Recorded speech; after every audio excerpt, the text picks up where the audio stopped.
All right, so it's a little bit like drug therapy, which Mary referred to earlier. Some drugs work for certain patients and some don't. And essentially, within the context of precision nutrition, we're trying to figure out the right person for the right diet for the right person at the right time, rather than assuming that everything is going to be fine for everyone. And over the last couple of years, we've sort of got a greater understanding in relation to maybe how your habitual diet, or say your metabolic state, as in I work in the whole area of obesity and type 2 diabetes, or your inflammatory state may actually determine whether you respond or not respond to a certain diet, or indeed you may be more sensitive to certain dietary elements or not, as the case may be. Now, if I was going to give you the answer at the start of the talk, what I would say to you is that the prospective data, so that's the data where you track people over time, is very strong. So it'll say, you know, saturated fats aren't great for you, carrying extra weight is not great for you. And there's very nice mechanistic insights. So in a cell, we will be able to show that omega-3 fatty acids are anti-inflammatory. But to be quite honest, and I'm saying this as being a nutritionist for over 20 years, the human intervention data is actually quite weak. And there's a number of reasons for that. And it's the diversity between people. And that diversity isn't just genetics, it's your physiology, it's your age, it's your gender, and it's all these different elements. And essentially, we're trying to understand the impact of all those different elements.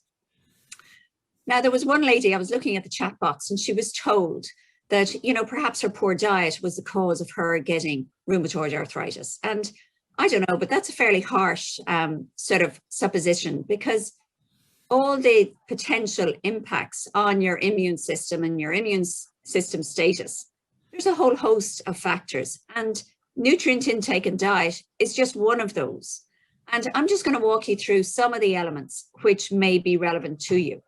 And I guess optimal nutrient supply from your diet, in theory, will provide you with optimal status and good stores, and then your immune system will work perfectly. And therefore you get good protection from, say, infections, and also it'll remain in this nice balanced state, and you won't have this chronic pro-inflammatory state. Now, from the dietary intervention perspective, it's really easy to show the bad effects of food, be that a high sugar diet, a high fat diet, etc., etc. However, when you get to this whole area of inflammation and diet, there's a huge amount of information out there. And certainly the people who are providing that information, they're extremely good communicators. And yes, maybe burgers and maybe ice cream and maybe chips and croissants, as in a high fat, high sugar diet, may promote inflammation. But you can't necessarily say that that causes inflammatory arthritis. And similarly, there is everything healthful in relation to the anti-inflammatory foods, be they vegetables, the olive oils, the fish oils, the fruit. Substituting them into the diet as well, that doesn't necessarily fix it either. And I don't mean to highlight the problems, as it were, but I'm just sort of trying to highlight some of the challenges. And the reason why it doesn't work so simply is because our immune system is either pro-inflammatory or anti-inflammatory, depending on the nature of its sort of metabolic configuration. So the way it uses glucose for energy, the way it uses fatty acids. And even though you've got great universities like Harvard bringing up, you know, these sort of nice infographics that, you know, highlight the foods that fight inflammation, just putting a dietary inflammatory on top, or a dietary anti-inflammatory on top, doesn't fix things. And the way diet probably works is that it reconfigures metabolism, and then it interacts with your natural propensity for whatever type of arthritis. And there's a little bit of bad luck as well. And it's just that you may have this added sensitivity. So just to give you some sort of background in relation to, you know, this fitness or immunometabolism, like your diet essentially provides you with energy. It provides you with the fuels to, you know, keep that set point for immunometabolism. It also provides the building blocks for a lot of the chemical mediators, as in the amino acids or the proteins that we consume. they are substrates to make the inflammatory proteins. An awful lot of the micronutrients, those are, say, the minerals such as zinc, selenium, or the vitamins, they act as important co-regulators, which regulate the immune cell response. And indeed, in the COVID times, has been demonstrated to be associated with anti-infection roles. But that is when you're comparing immunodeficient or nutrient deficiency. It's not necessarily the same when you are replete or indeed give extra supplements. An important thing in relation to chronic inflammatory conditions is that a lot of dietary antioxidants and their vitamins and minerals, as well as a lot of non-nutrient food components, such as phytochemicals, those are the colors that you get in, say, peppers, any sort of fruit and veg. Those compounds, even though they're not classical nutrients, we now know that they're potent anti-inflammatory and antioxidant elements. What I'd like to say to you is that there's not one nutrient, micronutrient, or phytochemical which it will fix everything. So if you've heard that cumin will cure your arthritis, don't believe them. If you hear that, strawberries might cure it, again, don't believe them. I want you to start thinking about, your nutrient intake as being part of a whole diet. And essentially, I'm going to bring you back to basics, and the basics being the food pyramid, wherein you go for all the healthy stuff, which is in the bottom shelf in terms of vegetables, salads, and fruit. And that's because they're going to provide you with those natural antioxidants as well as dietary fiber. I'm also going to promote, say, those high protein, high vitamin D, high calcium fruits, because there's a lot of interactions, say, between arthritis and then the loss of skeletal muscle mass. And that's as much due to poor diet as much as low physical activity as well. And then also those protein sources. But just to go through some of the evidence, the reason why you get this chronic inflammation associated with bad diets is that essentially the bad diet, be it high in fat or high in sugar, tends to lead to too much weight gain. And that in turn leads to a greater risk of, say, type 2 diabetes and cardiovascular disease. And indeed, it's as much overconsumption as inactivity, which can cause this chronic, subacute, chronic inflammatory response. And I work in the sort of type 2 diabetes, as I said, and also cardiovascular disease space. But I'm going to bring some of those learnings into your space. So as I said to you, a lot of the prospective data shows very clear evidence. So there is a strong interaction between the types of fats, particularly saturated fats, inflammation, and, say, type 2 diabetes. There's a consistent interaction between saturated fats and inflammation. Now, that saturated fat, which is in your body, is not only due to the amount of fat you consume, but if the excess energy is consumed, from protein or from carbohydrates, that excess energy, the carbons, are going to be converted to fatty acids in your liver and then shipped off and stored in your adipose tissue. Now, just because something causes a problem, say inflammation or insulin resistance, simply taking it away doesn't fix the problem. I wish it did, because if it did, then we would have no problem, as it were. So it's more complex, especially when you're dealing beyond weight loss. And that's why we've been trying to tweak out from a mechanistic perspective why people have the sensitivity and why people respond and don't respond. So what I'm showing you here is that this consistent interrelationship between, say, dietary saturated fat intake, usually most of us consume about, say, 8 to 12%.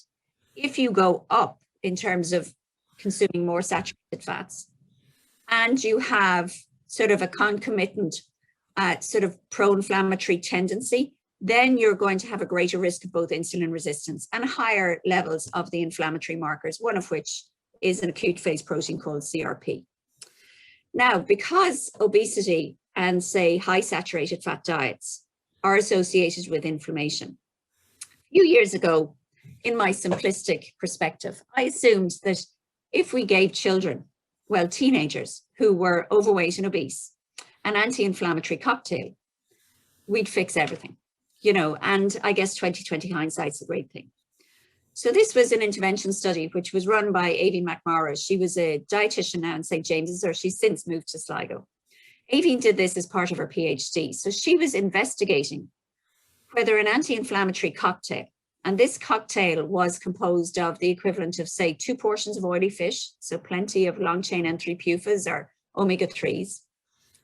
It was the equivalent of 5 portions of fruit and veg in terms of the level of vitamin C and alpha tocopherol, which is vitamin E, and also lycopene, which is one of those fruit and veg derived polyphenols. 1 cup of green tea and 1 glass of tomato juice. And we packed this into a little Tetra Pak and also 2 pills, which the kids had to take, because here we were just trying to show the proof of concept. And if you provide a dietary intervention, which is pretty simple, it just means that compliance or sticking to the diet is a little bit easier. And these, of course, were teenagers. So we were just trying to show the proof of concept. Of course, you'd be better doing it with particular diets, but just bear with me. So these kids were approximately 15 years of age. Their mean weight was about 93 kilos, which is a fair weight. Their BMI was 31. It should be between 20 and 25. And their waist circumference was more than 100 centimeters. And the percentage body fat was approximately 37. And this would sort of typify a lot of kids in Ireland at the moment. Now, when we looked at the main outcome, which was insulin resistance, Aoibhinn was very upset when she got the main result because there was no significant difference, as in there was no significant impact with respect to the anti-inflammatory nutritional supplement comparing baseline to follow-up, and this was a double-blind placebo-controlled trial, which was, standard in terms of doing a study like this. Now, we specifically recruited double the number of kids we needed to do this study because we were specifically interested in looking and working up the responders versus the non-responders. And that's because we had done a huge EU study a couple of years before, and we found that approximately 40% of subjects responded to dietary interventions of this nature and 60% didn't. And we wanted to work up whether that was relevant here also. So as you can see here, there was a huge amount of heterogeneity or variability with respect to responders and non-responders. So essentially, we wanted a reduction in insulin resistance, and that did happen in approximately 38% of those kids. Now, that response is presented here. So insulin resistance is the main biomarker we're interested in, and in that 38% of the cohort, there was a significant reduction, a clinically important reduction. So it's the equivalent to what you would get with metformin, which is one of the common anti-diabetic drugs. Now, there's differences in the phenotypes of these individuals, but we also checked, of course, whether they were equally compliant. So this slide represents the increase in the omega-3 fatty acids in their blood. And you can see that the responders and then non-responders, they were equally compliant. The kids were just as good, and that did not impact the outcome, both for the N3-PUFA or the fish oil element of the intervention, as well as the, say, alpha tocopherol or vitamin E intervention and the lycopene. So they were being just as good, but that did not mean that they responded. And indeed, now we're working up knowledge in relation to what typifies responders and non-responders. And essentially, those people who respond better from those diets typically they're carrying extra weight, they're suffering from insulin resistance, they would have higher triglycerides or blood lipids in their blood, and they also tend to have higher levels of the inflammatory markers. Now, in preparing for this talk, I was, started to look through some of the literature to see, how our learnings in relation to nutrition and inflammation were relevant within the context of arthritis. And a lot that came up was in relation to, say, rheumatoid arthritis and the Mediterranean diet. And as you can see here, there is nothing wrong with any of the foods which is presented here. And it presents a combination of, say, monounsaturated fats instead of saturated fats in terms of olive oil. It presents omega-3s in terms of oily fish and salmon. It presents lots of lycopenes, fruits and veg, which will provide those vitamins and minerals. And indeed, there was an awful lot of the studies which are in this space. They're not very well controlled because often you can have a coincidental effect. So people might lose weight spontaneously because they're being good and trying to adhere to their diet. So I just pulled out the good studies which had actually done a proper controlled intervention. And there was an interesting study that came out of Sweden. And this, again, it was a bit like our anti-inflammatory diet. This looked at the impact of an anti-inflammatory diet, which they constructed as being two to 3 portions of oily fish per week. So that provides the N3-PUFA, or the omega-3s. They also consumed more plant-based proteins. So that would include, say, lentils and beans instead of 1 or 2 meat-based meals, and also was high in fiber. So when we look at the dietary composition of this, essentially it provided the same amount of energy, but it was lower in protein, higher in fiber. It had about the same amount of fat, but it's the types of fats that were different. So they pulled out the saturates, and then they put in either the polyunsaturated fats from the fish or the monounsaturated fats from, say, olive oils, and then the whole suites of vitamins and minerals, of course, because of the fruit and veg, they also went up. Now, when they did the most robust statistical analysis, they also got a no significant effect. But they did some sub-analysis, as in they just looked at the change with respect to the disease activity score. So that's the tender joints that you feel every day. That's the pain, that's the stiffness. And within the intervention group, there was a significant reduction associated with that, whereas in the control group, there wasn't. So this study was only conducted in 55 people, and 55 people is very few people to be doing a study like this, because there's so many variables involved. You need, essentially in a study like this, to be working up 100, if not 200 people. Nevertheless, it was very important. And when I was digging, I noticed that they also worked up this same cohort with respect to cardiovascular risk. So they published this maybe 2 years later. So it's exactly the same people who went through exactly the same diet. And this is important because, again, in my learnings, you know, a lot of you who have rheumatoid arthritis, you may be carrying extra weight, and you may have an increased cardiovascular disease risk. But what was important was that this diet not only potentially improved symptoms of rheumatoid arthritis, but it also lowered their LDL cholesterol levels, which is the bad cholesterol levels. It also reduced your plasma triglyceride levels, which is another type of bad fat in your blood. And it increased the proportion of the HDL cholesterol, which is the good cholesterol. So, you know, when you're thinking about dietary interventions and you're thinking about health, and of course you're here because you're more interested in your arthritis, but you also want to think about your other health aspects. So that's that story in terms of the Mediterranean type diet. I don't think you can go wrong in terms of making some of those choices. So there's a lot in the literature with respect to, say, fish and fish oils. Now, essentially, fish is a great source of protein. You're doing nothing wrong. You may or may not like fish, and particularly oily fish. And if that's the case, you could, of course, use fish oil supplements as an alternative. And again, as I said to you, I can provide you with lots of cellular data showing the anti-inflammatory effects of fish oils and the different types of fish oils. And I can show you lots of in vivo studies. But actually, when you translate that to man, not all of the studies show a consistent effect.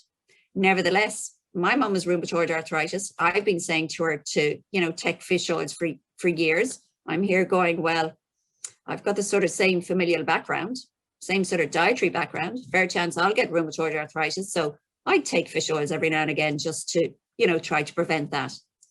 But fish oils also provide another important nutrient, and that's vitamin D. Now, just to chat to you about vitamin D for a while, and I took these slides from a colleague who's based in Surrey, because she's a vitamin D expert, and I'm not really. So vitamin D is an interesting vitamin because it's not really a vitamin at all, as in, you know, something that you can only get from your diet. You can get vitamin D from sun exposure. And that sun exposure, though, is not very prevalent in Ireland. So basically, due to our latitude, in the Republic of Ireland and also the UK, we can only make vitamin D from sunlight between April and September.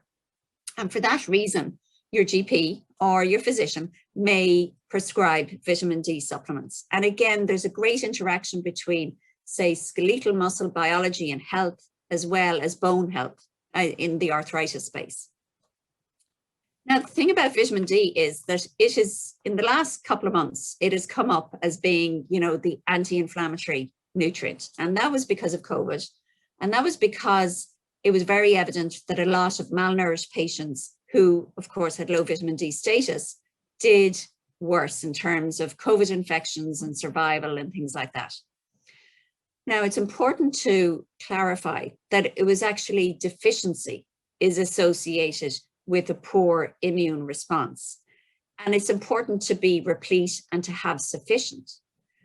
But going beyond the 10 microunits a day is not going to give you any added benefits. And there is a piece of work that needs to be clarified in relation to the whole vitamin D status as well.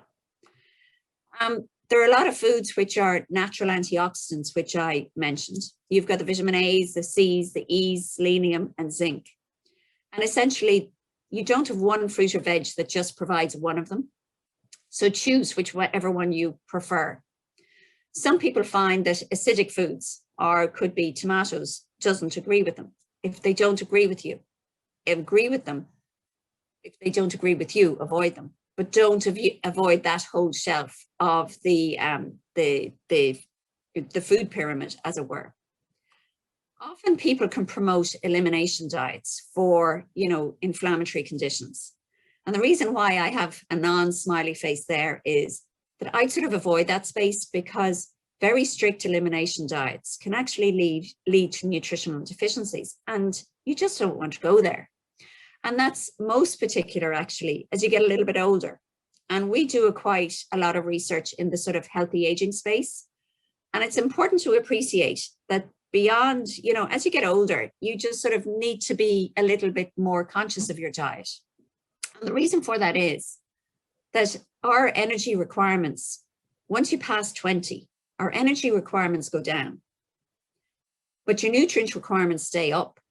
So that means that the quality of your diet actually has to be better as you get older. So your energy requirements go down. Very often your appetite goes down a little bit as you age. So you need to make sure that you keep the quality of your diet, particularly in relation to, say, protein intake, your fruits and your veg, your vitamins and your minerals. And in this day and age, it's actually very hard to identify the patient or the client who's malnourished. Or we're very interested in sarcopenia, which is the loss of skeletal muscle mass. And it's not so easy to identify somebody who has low skeletal mass very easily. And that's because a lot of people also carry a little bit of extra weight. And we were involved in another EU study, which was looking at the determinants of malnutrition.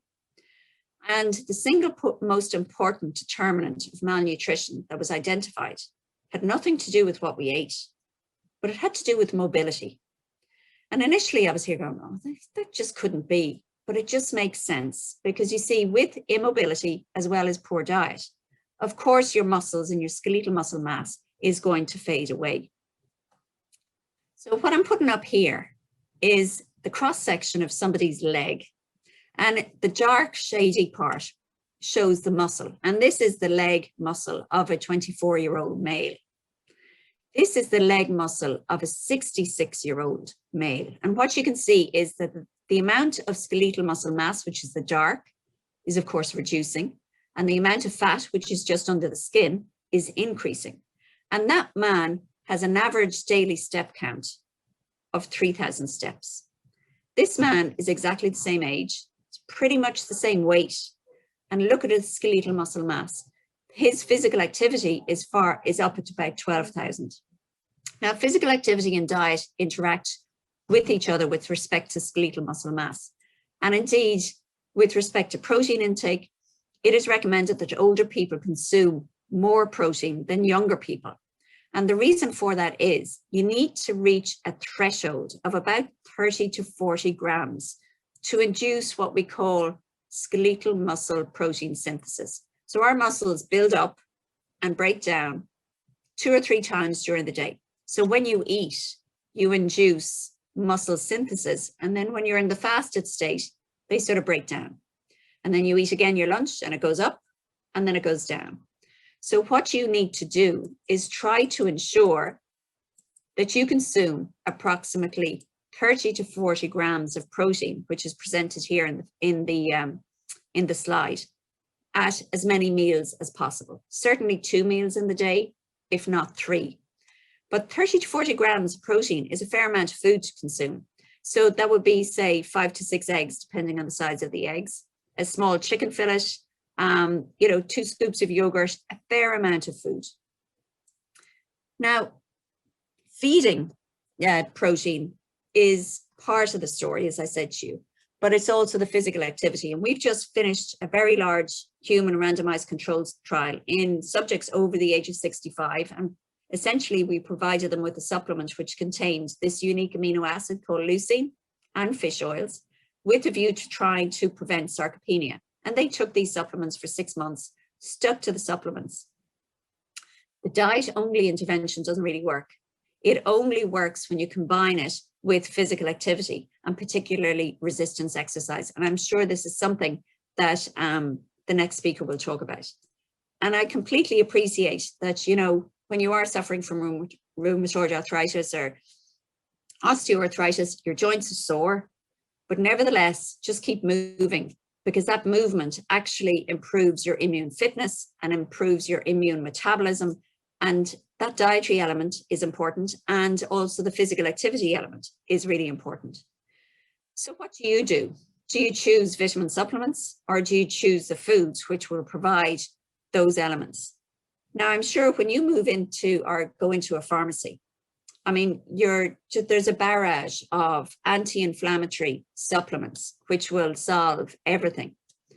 And it's important for you to appreciate that the reason why those supplements are allowed to make those claims is that the European Food Safety, or the European Food Standards Agency, which is the regulatory body in terms of food claims, they appreciate and understand that the maintenance of immune function, so normal function, is required, and you need sufficient amounts of vitamin A, B, C, folate, selenium, zinc, and iron. So you need sufficient to maintain proper immune function. However, that does not mean that having 3 pills instead of 1 pill is actually going to resolve inflammation. And I think some of the supplement providers actually present those products in a way that's not quite so truthful, as it were. So I'll wrap up with this last slide, and essentially, again, go back to the basics. You have a fairly good understanding of what you need to do.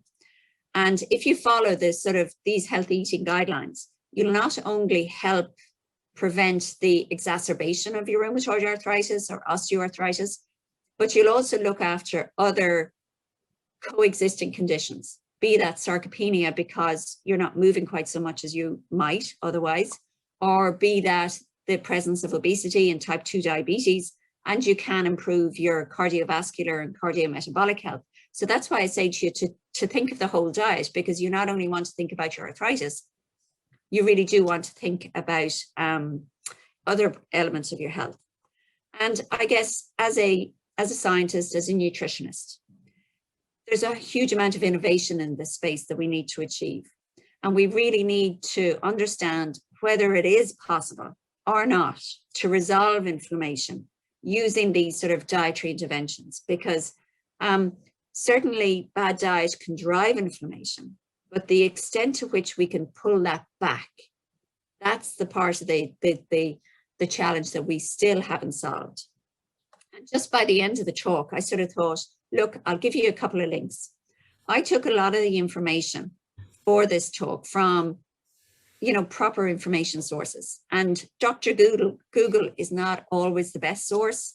So I went to the British Nutrition Foundation. I also went to the Irish Nutrition and Dietetic Institute, and also the HSE and Healthy Ireland have a lot of, proper resources and information that is credible and real and true.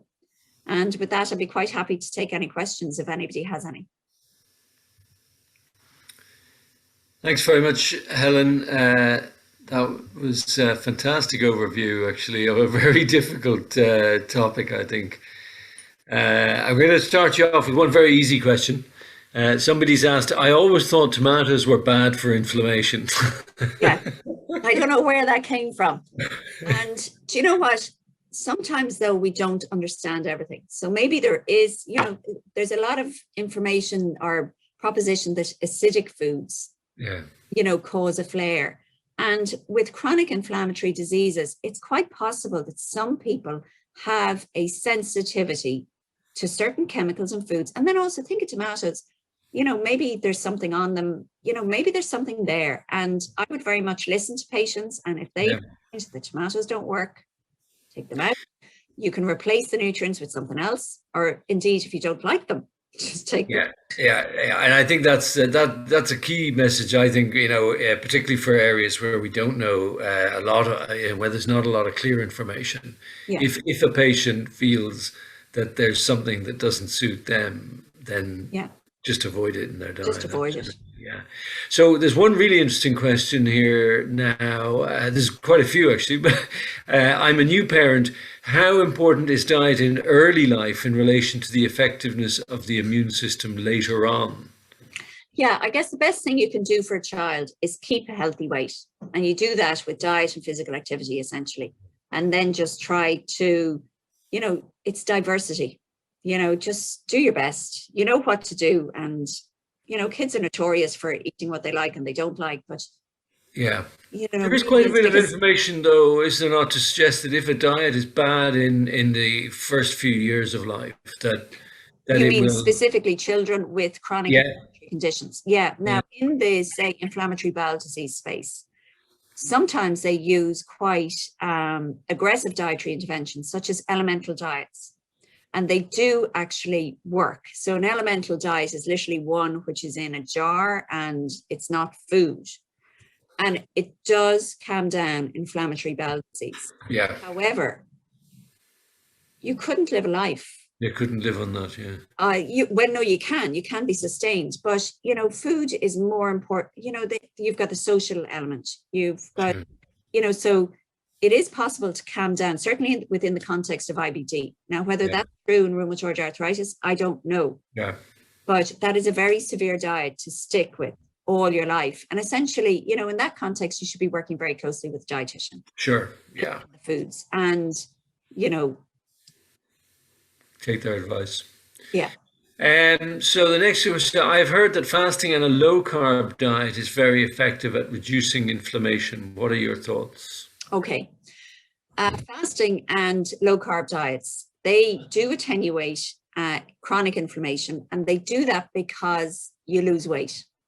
So one of the reasons why you've got chronic inflammation is because you may be carrying extra body weight. So it doesn't matter whether you essentially want to achieve an energy deficit. So whether that means reducing your meal sizes or fasting, or, there's an awful lot at the moment in relation to intermittent fasting. That is a way of losing weight, but it's the weight loss, and the less adipose tissue or fat tissue, that's bringing down the inflammatory sort of threshold. It's not anything specific to fasting. It's energy deficit. Yeah. So there's another patient here who says they have both rheumatoid arthritis and osteoarthritis. The worst pain is in their feet, so they can find it difficult to walk. I think you mentioned this. They eat healthy foods, but not a lot, and yet their weight has gone up, and they to obese levels, which they never had a problem with before. I know, and that really is the really tricky issue, and I think that comes down to pain management. Yeah. So essentially, then people can remain active. Yeah. So actually, that's the most important. So that's a common issue that patients often say to me, and I so we try and sort of say, look, try and get into a pool to exercise if you can, even if you're walking in a swimming pool, because it takes some of the weight out of the equation. Or the other, obviously, non-weight bearing exercises, floor exercises, or on a bicycle, an exercise bike if possible, but. It does help a little bit just to try and take the weight out of the equation. Yeah, no, it's a very tricky situation, but you do lose your skeletal muscle mass really quickly when you become inactive. And you see your lean mass, or your muscles, they need more energy to sort of maintain themselves. So by being inactive, your whole energy requirements just go down. Reduced, It's easy to put on weight then. Yeah, there's a couple of questions about vitamin D. Do you need other vitamin supplements to help absorb vitamin D? No. No. What vitamin D does, it promotes the absorption of calcium. So that's what the absorption part is. But vitamin D, it's present all over the diet, okay? But certainly if you're over, say, 55, 65, you should start thinking of supplementing. Yeah. There was also somebody has asked the recommended daily dose of vitamin D. Is 10 international units. 10 international units. Yeah. And should patients with rheumatoid arthritis take a higher supplement? I don't think so. Oh, no. I'd have to check because you see, again, you want to prevent deficiency.